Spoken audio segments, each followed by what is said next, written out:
ಜಿಲ್ಲಾ ಮತ್ತು ಹುನಗುಂದ ಇಳಕಲ್ಲ ಅವಳಿ ತಾಲೂಕು ಮಾದಿಗ ಸಮಾಜದ ವತಿಯಿಂದ ಮಾಧ್ಯಮ ಮಿತ್ರರಿಗೆ ಸ್ವಾಗತವನ್ನು ಕೋರುತ್ತಾ, ಈ ಒಳ ಮೀಸಲಾತಿ ಹೋರಾಟ 3 ದಶಕ ಕಾಲ ಹೋರಾಟ ಇವತ್ತಿಗೆ ನಮಗ ಸುಪ್ರೀಂ ಕೋರ್ಟು ಭಾಳ ಮಹತ್ವವಾದಂಥ ತೀರ್ಪನ್ನು ಕೊಟ್ಟಿದೆ.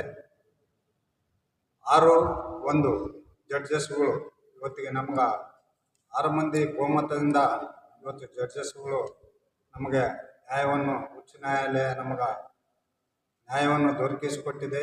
ಇವತ್ತಿಗೆ ನಮ್ಮ ಬಾಗಲಕೋಟ ಮತ್ತು ಹುನಗುಂದ ಇಳಕಲ್ಲ ಮಾದಿಗ ಸಮಾಜ ವತಿಯಿಂದ ನಾವು ಸುಪ್ರೀಂ ಕೋರ್ಟಿಗೆ ಮತ್ತು ಜಡ್ಜಸ್ಗಳಿಗೆ ನಾವು ನಮ್ಮ ಸಮಾಜ ವತಿಯಿಂದ ಧನ್ಯವಾದಗಳನ್ನು ಅರ್ಪಿಸುತ್ತಾ, ಈ ಹೋರಾಟ ಮಾಡಬೇಕಾದ್ರೆ ಎಷ್ಟು ಇದರಿಂದ 3 ದಶಕ ಕಾಲ 30 ವರ್ಷದ ಹೋರಾಟದಾಗ ಕಷ್ಟ ಸುಖ ಎಲ್ಲ ನೋವುಗಳು ಉಂಡು ಎಲ್ಲ ಇವತ್ತಿಗೆ ಫಲ ಸಿಕ್ಕಿದೆ. ಅದನ್ನು ಮುಂದಿನ ದಿನಮಾನಗಳಲ್ಲಿ ಸಮಾಜ ಬಾಂಧವರು ಎಲ್ಲರೂ ತಾವು ಸರಿಯಾಗಿ ಇದನ್ನು ಉಪಯೋಗ ಪಡ್ಕೋಬೇಕು. ತಾವು ಸರಿಯಾಗಿ ಉಪಯೋಗ ಪಡ್ಕೊಂಡು ಇದನ್ನು ಎಲ್ಲಿ ಹೋಗಲಾರ್ದಂತಾಗ ಆ ಫಂಡ್ಗಳನ್ನು, ನಿಮ್ಮದು ಸೌಲಭ್ಯಗಳನ್ನು ಸರಿಯಾಗಿ ಇದು ಮಾಡ್ಕೋಬೇಕು.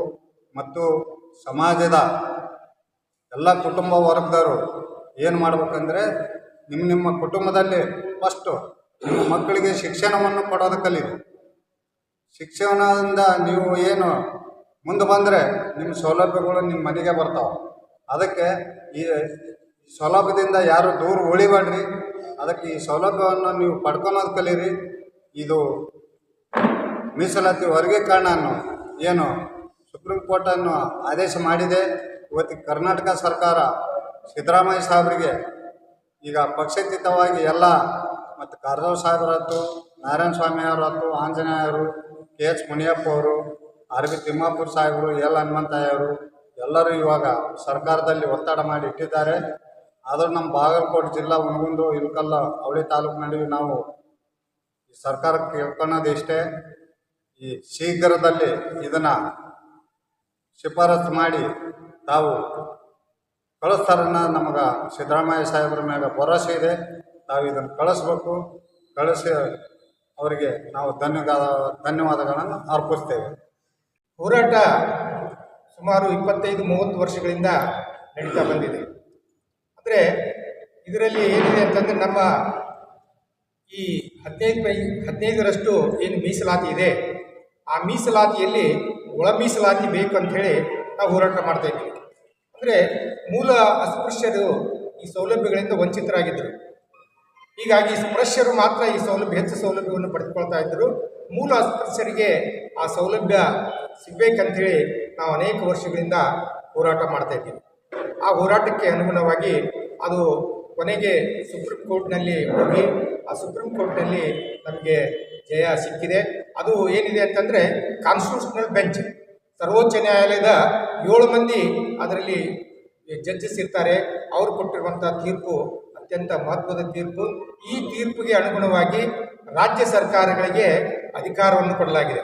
ಅಂದರೆ ತಮ್ಮ ರಾಜ್ಯದಲ್ಲಿ ಅವರು ಒಳ ಮೀಸಲಾತಿಯನ್ನು ಅವರು ಮಾಡಬಹುದು. ಅಂದರೆ ಅಂಕಿ ಸಂಖ್ಯೆಗಳನ್ನು ಸಂಗ್ರಹಿಸಿ ಒಳ ಮೀಸಲಾತಿಯನ್ನು ಮಾಡಬಹುದು ಅಂತೇಳಿ ನಮ್ಮ ಕರ್ನಾಟಕದಲ್ಲಿ ಈಗಾಗಲೇ ಅಂಕಿ ಸಂಖ್ಯೆಗಳನ್ನು ಸಂಗ್ರಹಿಸಿ ಅದೊಂದು ಸದಾಶಿವ ಆಯೋಗ ವರದಿಯನ್ನು ನೀಡಿತ್ತು. ಆ ವರದಿಗೆ ಅನುಗುಣವಾಗಿ ನಮಗೆ ಆ ಸೌಲಭ್ಯಗಳು ಸಿಗ್ತವೆ.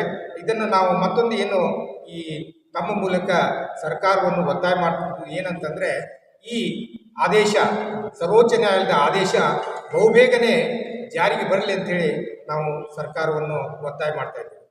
ಅಂದರೂ ಈ ಐತಿಹಾಸಿಕ ತೀರ್ಪು, ಇದರಲ್ಲಿ ಇಳಕಲ್ಲದ ಪಾತ್ರ ಬಹಳ ಮಹತ್ವವಿದೆ. ಯಾಕಂತಂದರೆ, ಈ ನಮ್ಮಲ್ಲಿ ಏನಿದೆ ಅಂತಂದರೆ, ಈ ಚುನಾವಣೆ ನಡೆದಿತ್ತು.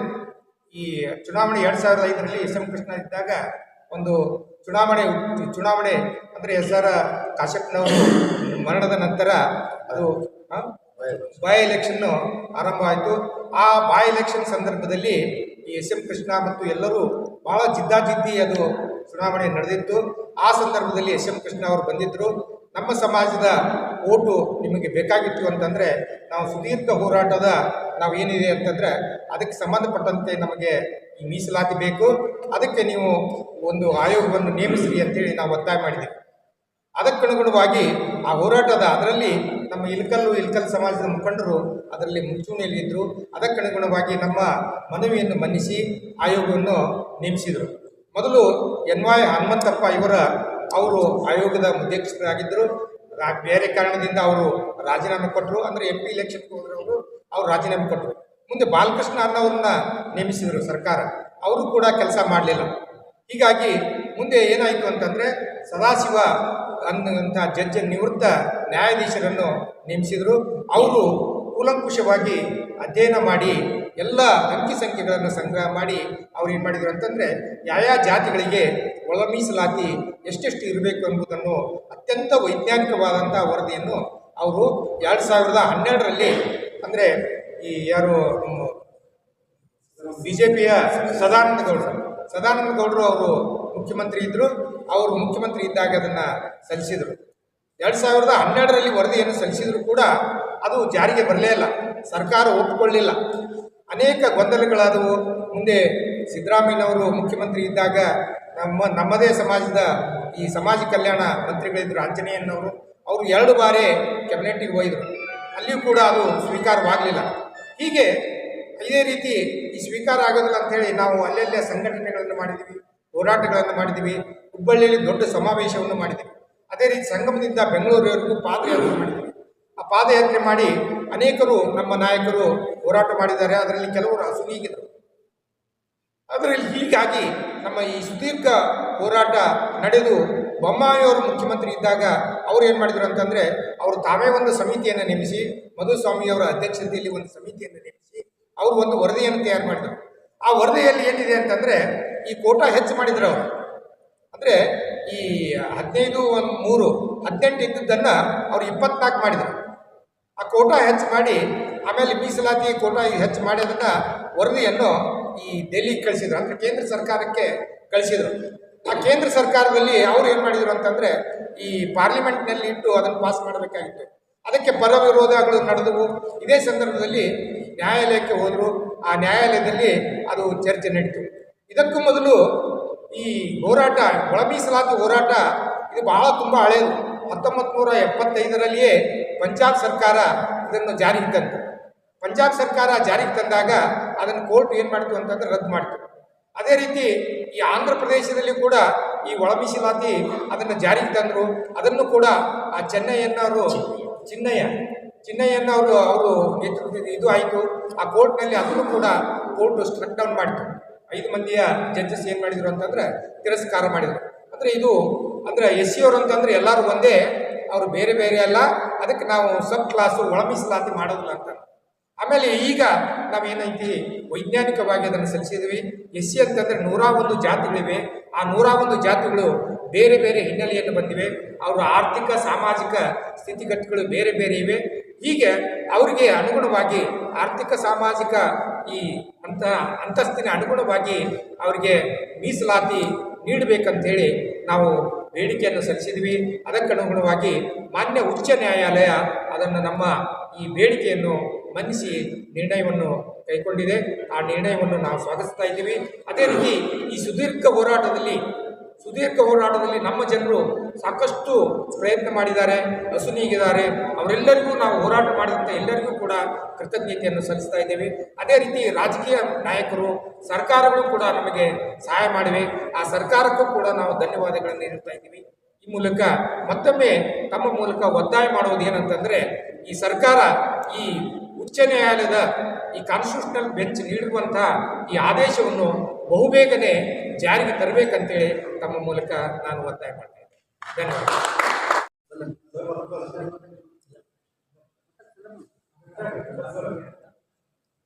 ಶಾರ್ಟ್ ಆ್ಯಂಡ್ ಸ್ವೀಟ್ನೇ ಬರೀ ನಮ್ಮ ಮೀಡಿಯಾ ಇದೆ. ಎಲ್ಲ ಸಮಾಜ ಚಪ್ಪಾಳೆ ಯಾರು ಬಿಡಬೇಡ. ಮುಖಂಡರಿಗೆ ಮತ್ತು ಪತ್ರಿಕೆ ಮಾಧ್ಯಮದವರಿಗೆ ಧನ್ಯವಾದಗಳು. 30 ವರ್ಷದಿಂದ ನಮ್ಮ ಸಮಾಜದ ಏಳಿಗೆ ಬಗ್ಗೆ, ನಮ್ಮ ಸಮಾಜದ ಮೂಲಭೂತ ಹಕ್ಕುಗಳ ಬಗ್ಗೆ ನಾವು ಸಾಕಷ್ಟು ನಮ್ಮ ಸಮಾಜಕ್ಕೆ ಆಗ್ತಕ್ಕಂಥ ಅನ್ಯಾಯವನ್ನು ನಾವು ಪರಿಶಿಷ್ಟ ಜಾತಿಗಳಲ್ಲೇ ಮಾದಿಗರು ಬಹುಸಂಖ್ಯಾತರಾಗಿದ್ದೇವೆ. ಆದರೆ ನಮಗೆ ಸಿಗುವಂಥ ಮೂಲಭೂತ ಹಕ್ಕುಗಳು ಸಿಗಲಿಲ್ಲ, ಎಲ್ಲ ಬೇರೆಯವರೇ ತಗೊಳ್ತಿದ್ರು. ಹೀಗಾಗಿ ನಾವು ನಮ್ಮ ಸಮಾಜದ ಏಳಿಗೆಗಾಗಿ ನಮ್ಮ ಎಲ್ಲ ಸಮಾಜದ ನಾಯಕರು ಏನಿದಾರಲ್ಲ, ಹೋರಾಟಗಾರರಿದ್ದಾರಲ್ಲ, ಅವರೆಲ್ಲ ಹೋರಾಟದ ಶ್ರಮದಿಂದ ಇವತ್ತು ಸುಪ್ರೀಂ ಕೋರ್ಟ್ ಏನಾಗಿದೆ, ನಮ್ಮ ಪರವಾಗಿ ನ್ಯಾಯವನ್ನು ತೀರ್ಪನ್ನು ನೀಡಿದೆ. ಈ ತೀರ್ಪಿಗೆ ನಾವೆಲ್ಲ ನಮ್ಮ ಸಮಾಜದವರು ಸ್ವಾಗತವನ್ನು ಮಾಡ್ಕೊಳ್ತೀವಿ. ಈಗಾಗಲೇ ಏನಪ್ಪ ಅಂತಂದರೆ, ಈಗ ಸರ್ಕಾರ ಸಿದ್ದರಾಮಯ್ಯನವರು ಈ ಸ್ವಾಗತವನ್ನು ಈ ತೀರ್ಪನ್ನು ಅವರು ತಾವೇ ಸ್ವತಃ ಸ್ವಾಗತವನ್ನು ಮಾಡ್ಕೊಂಡಾರ. ಈಗ ಮುನಿಯಪ್ಪ ಸಾಹೇಬ್ರು ಏನು ಮಾಡ್ಯಾರ ಅಂತಂದ್ರೆ, ಆಂಜನೇಯವರು, ಮುನಿಯಪ್ಪ ಸಾಹೇಬರು, ತಿಮ್ಮಾಪುರ ಸಾಹೇಬರು ಇವರು ಕೂಡ ಎಲ್ಲ ಹೋಗಿ ಹೇಳಿ ಈ ಒಂದು ತಿಂಗಳಲ್ಲೇ ಇದು ಜಾರಿಗೆ ಬರುವಂಥ ವ್ಯವಸ್ಥೆಯನ್ನು ಮಾಡಬೇಕು ಅಂತೇಳಿ ಸರ್ಕಾರಕ್ಕೆ ಆಗ್ರಹವನ್ನು ಮಾಡಿದ್ದಾರೆ. ನಾವು ಕೂಡ ನಮ್ಮ ಸಮಾಜದ ವತಿಯಿಂದ ನಾವೆಲ್ಲ ಹಿರಿಯರು ಕೂಡಿಕೊಂಡು ಈ ಒಂದು ಸುಪ್ರೀಂ ಕೋರ್ಟ್ ಒಂದು ತೀರ್ಪನ್ನು ಆದಷ್ಟು ಬೇಗನೆ ಸರ್ಕಾರ ಒಂದು ಜಾರಿಗೆ ತರಬೇಕು ಅಂತೇಳಿ ನಾವು ಸರ್ಕಾರಕ್ಕೆ ನಾವು ಕೂಡ ಆಗ್ರಹವನ್ನು ಮಾಡ್ತೇವೆ ಅಂತೇಳಿ ನಾನು ಹೇಳ್ಬೋದು. ಎಲ್ಲರಿಗೂ ನಮಸ್ಕಾರ. ನಾವು ಮಾಧ್ಯಮದ ಮುಖಾಂತರ ಹೇಳೋದೇನೆಂದರೆ, ಸಮಸ್ತ ಮನಗುಂದ ತಾಲೂಕು ಮಾದಿಗ ಸಮಾಜ ಇರ್ಬೋದು ಮತ್ತು ಮುಗಾರ ಸಮಾಜ ಇರ್ಬೋದು, ಒಟ್ಟು SC/ST ಸಮುದಾಯದ ಎಲ್ಲ ಈ ಫಲಾನುಭವಿಗಳ ಪರವಾಗಿ ನಾನು ಈ ಮಾಧ್ಯಮದ ಮುಖಾಂತರ ಸುಪ್ರೀಂ ಕೋರ್ಟಿನ ಆದೇಶಕ್ಕೆ ನಾವು ಧನ್ಯವಾದಗಳನ್ನು ಹೇಳೋಕ್ಕೆ ನಾವು ಇಷ್ಟಪಡ್ತಾ ಇದ್ದೀವಿ. ಎರಡನೇದಾಗಿ, ಇಲ್ಲಿ 30 ವರ್ಷದಿಂದ ಹೋರಾಟಗಾರರು ಆಗಿದಾರಲ್ಲ, ಆ ಹೋರಾಟಗಾರರಿಗೆ ಮೊದಲು ನಾವು ಧನ್ಯವಾದ ತಿಳಿಸ್ಬೇಕು, ಅವ್ರಿಗೆ ಧನ್ಯವಾದ ತಿಳಿಸ್ತೀವಿ. ಇದರ ನಂತರ ಈ ಸುಪ್ರೀಂ ಕೋರ್ಟಿನ ಆದೇಶವನ್ನು ಅತಿ ಶೀಘ್ರದಲ್ಲಿ ಮಾನ್ಯ ಸಿದ್ದರಾಮಯ್ಯನವರು ಅವರು ಹಿಂದ ಪರವಾಗಿರುವಂಥ ಒಬ್ಬ ಮುಖ್ಯಮಂತ್ರಿಗಳು ಮತ್ತು ವಿಚಾರವಾದಿಗಳಿದ್ದಾರೆ. ಆ ಸಂವಿಧಾನಬದ್ಧವಾದಂಥ ಈ ಆದೇಶವನ್ನು, ಸುಪ್ರೀಂ ಕೋರ್ಟಿನ ಆದೇಶವನ್ನು ತಕ್ಷಣ ಶೀಘ್ರದಲ್ಲೇ ಇದನ್ನು ಜನರಿಗೆ SC/ST ಸಮುದಾಯಕ್ಕೆ ಎಲ್ಲ ಸಮುದಾಯಗಳಿಗೆ ಇದನ್ನು ಮುಟ್ಟಿಸುವಂಥ ಕೆಲಸ ಅವ್ರು ಮಾಡಬೇಕು. ಇದರ ಜೊತೆಗೆ ಈಗ ಬ್ಯಾಕ್ಲಾಗ್ ಉಳಿದಿದ್ದಾವೆ, ಎಷ್ಟೋ ನೌಕರಿಗಳು ಬ್ಯಾಕ್ಲಾಗ್ ಇದ್ದಾವೆ. ಆ ಬ್ಯಾಕ್ಲಾಗ್ ಅರ್ಜಿಗಳನ್ನು ಈ ಆದೇಶದ ನಂತರ ಅವನ್ನ ಕನ್ಫರ್ಮ್ ಮಾಡಿ ಅವನ್ನೆಲ್ಲ ತುಂಬಿಕೊಳ್ಳೋ ವ್ಯವಸ್ಥೆ ಮಾಡಬೇಕು ಅಂತ ಹೇಳ್ತಾ, ಇದನ್ನು ನಾವು ಭಾಳ ಪ್ರೀತಿಯಿಂದ ಚಂದ್ರಚೂಡ್ ಅವರಿಗೆ ಅಭಿನಂದನೆಗಳನ್ನು ತಿಳಿಸ್ತಾ, ಅವ್ರ ಕಮಿಟಿಗೆ ಮತ್ತು ಪೀಠಕ್ಕೆ 7 ಸದಸ್ಯರ ಪೀಠಕ್ಕೆ ನಾವು ಅಭಿನಂದನೆಗಳನ್ನು ತಿಳಿಸುತ್ತಾ, ಎಲ್ಲ ನಮ್ಮ SC/ST ಸಮುದಾಯ ಬಾಂಧವರಿಂದ ನಾವು ಅವರಿಗೆ ತುಂಬ ಹೃದಯ ಧನ್ಯವಾದಗಳನ್ನು ನಿಮ್ಮೆಲ್ಲರ ಪರವಾಗಿ ಮತ್ತು ವೇದಿಕೆ ಎಲ್ಲರ ಪರವಾಗಿ ಅವರಿಗೆ ಅಭಿನಂದನೆ ತಿಳಿಸ್ತೀವಿ. ಜೈ ಭೀಮ್. ಎಲ್ಲ ಮೀಡಿಯಾ ಬಂಧುಗಳಿಗೆ ನಮ್ಮ ಸಮಾಜದ ಪರವಾಗಿ ಸ್ವಾಗತ. ಇವತ್ತಿನ ದಿವಸ ಸತತ 30 ವರ್ಷದಿಂದ ನಿರಂತರ ಹೋರಾಟ ಮಾಡ್ತಾ ಬಂದಿರುವ ನಮ್ಮ ಅಸ್ಪೃಶ್ಯತೆ ಜನಾಂಗದ ಒಂದು ಏಳಿಗೆಗಾಗಿ ಮತ್ತು ಯಾವುದೇ ಒಂದು ಆರ್ಥಿಕ ಹಿನ್ನೆಲೆ ಆಗಲಿ ಮತ್ತು ಸಾಮಾಜಿಕ ನ್ಯಾಯ ಆಗಲಿ, ಅದರ ಜೊತೆಗೆ ನಿರಂತರ ನಾವು ಸುಮಾರು 30 ವರ್ಷದಿಂದ ಹೋರಾಟ ಮಾಡ್ತಾ ಬಂದಿರೋದ್ರಿಂದ ಇವತ್ತಿಗೆ ನಮ್ಗೆ ಸಿಕ್ಕಂಥ ಜಯ ಏನಪ್ಪ ಅಂತಂದ್ರೆ, ಉಚ್ಚ ನ್ಯಾಯಾಲಯದ 7 ಸದಸ್ಯರ ಪೀಠದಿಂದ ನಮಗೆ ಸಮಾಜಕ್ಕೆ ಒಂದು ಸಿಹಿ ಸುದ್ದಿ ಕೊಟ್ಟಿದೆ. ಅದರ ಜೊತೆಗೆ ನಮ್ಮಲ್ಲಿರ್ತಕ್ಕಂಥ ಹೋರಾಟಗಾರರು ಮತ್ತು ನಮ್ಮ ಸಮಾಜದ ಮತ್ತು ರಾಜಕಾರಣಿಗಳು ಯಾವುದೇ ಪಕ್ಷಾತೀತವಾಗಿ ಯಾವ ಪಕ್ಷ ಈ ಪಕ್ಷ ಅನ್ನೋದೇ ಭೇದ ಭಾವ ಇಲ್ಲದೆ ಇವತ್ತು KS ಮುನಿಯಪ್ಪ ಅವರು ಇರ್ಬೋದು, S ಆಂಜನೇಯವರು ಇರ್ಬೋದು, ಗೋವಿಂದ ಕಾರಜೋಳ ಅವರು ಇರ್ಬೋದು, A ನಾರಾಯಣ ಸ್ವಾಮಿ ಅವರು ಇರ್ಬೋದು, ಮಠಾಧೀಶರು ಇರ್ಬೋದು, RSS ಮುಖಂಡರು ಇರ್ಬೋದು, ಇವತ್ತು ದೆಹಲಿ ಪ್ರಧಾನಮಂತ್ರಿ ಅವರು ಇರ್ಬೋದು, ಯಾವುದೇ ಒಂದು ರಾಜಕೀಯ ರಂಗದಲ್ಲಿ ಇರ್ತಕ್ಕಂಥ ಎಲ್ಲ ಯುವಕರು ಎಲ್ಲ ಹಿರಿಯರು ಕೂಡಿ ಇವತ್ತು ನಮ್ಮ ಸಮಾಜಕ್ಕೆ ಒಂದು ನ್ಯಾಯ ಕೊಡಿಸೋಂಥ ಶಕ್ತಿ ಮಾಡಿದ್ದಾರೆ. ಅದರ ಜೊತೆಗೆ ಇದರ ಶ್ರೇಯಸ್ಸೇ ಸಿಗಬೇಕಾಗಿತ್ತಪ್ಪ ಅಂತಂದ್ರೆ, ನಮ್ಮ ಆಂಧ್ರದಲ್ಲಿರ್ತಕ್ಕಂಥ ಮಂದಕೃಷ್ಣ ಮಾದಿಗರು ಅವರಿಗೆ ಇದು ಹೆಚ್ಚು ಶ್ರೇಯಸ್ಸು ಸಿಗಬೇಕಾಗಿದೆ. ಯಾಕಪ್ಪ ಅಂತಂದರೆ, ಈ ಮಾತು ಯಾಕೆ ಹೇಳಿಕೆ ಇಷ್ಟಪಡುತ್ತೆ ಅಂದರೆ, ಸುಮಾರು 1 ಲಕ್ಷ ಜನ ಸೇರಿಸಿಕೊಟ್ಟು ಆಂಧ್ರದಲ್ಲಿ 1 ಲಕ್ಷ ಜನ ಸೇರಿಸಿ ಆಂಧ್ರದಲ್ಲಿ 10 ಲಕ್ಷ ಜನ ಸೇರಿಸಿ ಒಂದು ದೊಡ್ಡ ಅದ್ದೂರಿ ಕಾರ್ಯಕ್ರಮ ಮಾಡಿದಾಗ ಮೋದಿ ಅವ್ರನ್ನ ಕರೆಸಿ ಕಣ್ಣೀರಿಟ್ಟದ ಉದ್ದೇಶ ಏನಪ್ಪ ಅಂದ್ರೆ, ನಮ್ಮ ಸಮಾಜಕ್ಕೆ ನ್ಯಾಯ ಸಿಗುವಂತು, ಇಷ್ಟೆಲ್ಲ ಜನಸಂಖ್ಯೆ ಇರ್ತಕ್ಕಂಥ ನಮ್ಮ ಸಮುದಾಯಕ್ಕೆ ನ್ಯಾಯ ಸಿಗ್ತಾ ಇಲ್ಲ, ನನಗೆ ಭಾಳ ನೋವಾಗೈತೆ ಅಂತಂದು ಪ್ರಧಾನಿ ಅವ್ರ ಬಗ್ಗೆ ನಿಂತು ಕಣ್ಣೀರಿಟ್ಟಾಗ ಪ್ರಧಾನಿ ಅವರು ಒಂದು ಮಾತು ಹೇಳಿದರು, ನಿಮಗೆ ನಾನು ನ್ಯಾಯ ಕೊಡಿಸೋಂಥ ಶಕ್ತಿ ನನ್ನಲ್ಲಿದೆ, ನಾನು ನ್ಯಾಯ ಕೊಡಿಸಿ ನಿಮಗೆ ಕಣ್ಣೀರು ಒರೆಸೋಂಥ ಕೆಲಸ ನಾನು ಮಾಡ್ತೀನಿ ಅಂತ ಪ್ರಧಾನಮಂತ್ರಿ ಅವರು ವೇದಿಕೆಯಲ್ಲಿ ಮಾತು ಕೊಟ್ಟೋದ್ರು. ಅವಾಗ ನಮಗೆ ಸ್ವಲ್ಪ ಸಮಾಧಾನ ಆಯಿತು.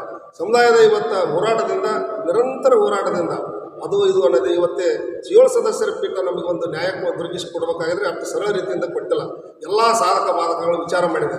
ಇವತ್ತು ನಿಜವಾದ ಅಸ್ಪೃಶ್ಯದಲ್ಲಿರ್ತಕ್ಕಂಥ 100 ಜಾತಿಯನ್ನು ಸೇರಿಸ್ಕೊಂಡು ಅದರ ಒಳಗೊಂಡು ಎಲ್ಲ ಜನಾಂಗದವರಿಗೆ ನ್ಯಾಯ ಕೊಡಿಸುವಂಥ ಶಕ್ತಿ ಅದು ಕೂಡ 7 ಸದಸ್ಯರ ಪೀಠ ಮಾಡಿದೆ. ಅದರಲ್ಲಿ ಇವತ್ತು ಒಂದೇ ಜಾತಿ ಅನ್ನೋದು ನಾವು ಭೇದ ಭಾವ ಮಾಡಬಾರ್ದು.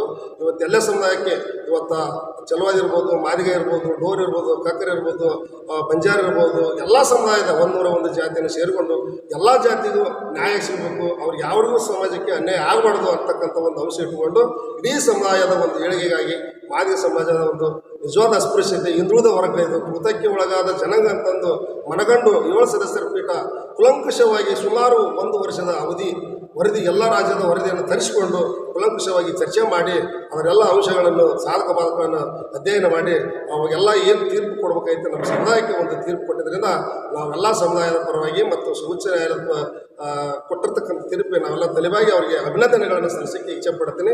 ಇದು ಉಚ್ಚ ನ್ಯಾಯಾಲಯದ ತೀರ್ಪಿನ ಬಗ್ಗೆ ನಮ್ಮ ರಾಜ್ಯ ಸರ್ಕಾರ ಕೂಡ ಸಿದ್ದರಾಮಯ್ಯವರು ಹಿಂದುಳಿದ ವರ್ಗದ ನಾಯಕರಂತಂದು ಬಿಂಬಿಸ್ತಾರೆ. ಅವರಿಗೆ ನಾವು ನೇರವಾಗಿ ಹೇಳಲಿಕ್ಕೆ ಇಚ್ಛೆ ಪಡ್ತೀವಿ. ತಾವು ನಮ್ಮ ಸರ್ಕಾರದ ಎಲ್ಲ ರಾಜ್ಯದ ಸರ್ಕಾರಕ್ಕೆ ಆದೇಶ ಮಾಡಿದೆ. ಇದರೂ ಕೂಡ ಕರ್ನಾಟಕ ರಾಜ್ಯದ ಮುಖ್ಯಮಂತ್ರಿಗಳಾದ ಸಿದ್ದರಾಮಯ್ಯವರು ಕೂಡ ನೇರವಾಗಿ ಸಚಿವ ಸಂಪುಟ ಕರೆದು ತಕ್ಷಣ ಒಂದು ಸುಗ್ರೀವಾಜ್ಞೆಯನ್ನು ಹೊರಡಿಸಬೇಕು, ಹೊರಡಿಸ್ಕೊಂಡು ಆದೇಶ ಮಾಡಿರಪ್ಪ ಅಂತಂದರೆ ಹಿಂದುಳಿದ ವರ್ಗದ ನಾಯಕರಂತಂದು ನಾವು ಕೂಡ ಅವ್ರನ್ನ ಅಭಿನಂದನೆಗಳನ್ನು ಸಲ್ಲಿಸ್ತೀವಿ. ಅದರ ಜೊತೆಗೆ ಒಂದೇ ವೇಳೆ ಮಾಡದಿದ್ದದಲ್ಲಿ ಯಾರದೇ ಒಂದು ರಾಜಕೀಯ ಪ್ರೆಷರ್ದಿಂದ, ಒತ್ತಡದಿಂದ ಅವರು ಯಾರಾದರೂ ಮಾತು ಕೇಳಿ ಕಟ್ಟ ಸಮಯವನ್ನು ತೆಗೆದು ಹಿಂಗೆ ಸಮಯ ಹಾಳು ಮಾಡಿದರೆ ಕೂಡ ನಾವು ಕಾನೂನಿನ ಹೋರಾಟಕ್ಕೆ ಇಳಿಬೇಕಾಗುತ್ತೆ. ಮತ್ತೆ ಎಚ್ಚರದಿಂದ ಮತ್ತೆ ಹೋರಾಟಕ್ಕೆ ನಾವು ಮುನ್ನುಗ್ತೀವಿ ಅಂತ ಹೇಳ್ತಕ್ಕಂಥ ಮಾತು ಈ ವರದಿ ಮೂಲಕ ನಾನು ಹೇಳಿಕೆ ಇಚ್ಛೆ ಪಡ್ತೀನಿ.